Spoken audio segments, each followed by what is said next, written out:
এ ভাই কেমন আছিস? হ্যাঁ ভালো আছি, বল।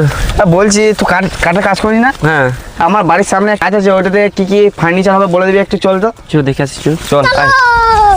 আরে এই গাছটা থেকে কি বাড়ির ফার্নিচার বেরোবে? এই গাছটা থেকে এই ডালটা বুঝলি তো, হ্যাঁ। এই ডালটা থেকে দুটো চেয়ার বেরিয়ে যাবে। চেয়ার বেরিয়ে যাবে? হ্যাঁ, আর এই যে ডালটা আছে এখানে এতটা, হ্যাঁ। এখান থেকে একটা তোর খাট বেরিয়ে যাবে। খাট?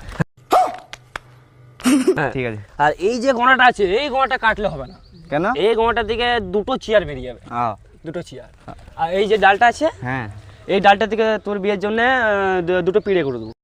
इतने तेजस्वी लोग हैं हमारे पास। ঠিক আছে, হবে তো? হ্যাঁ। কত টাকা পড়বে? এই বেশি নয়, নাই নাই করে 3,500 টাকা মতন পড়বে। চো তাহলে মেশিনটা নিয়ে আসি, গাছটা কাটবো। চো। ঠিক আছে, চলো। হ্যাঁ চো চলো। হ্যাঁ বোকা চেদা নিচের করবে।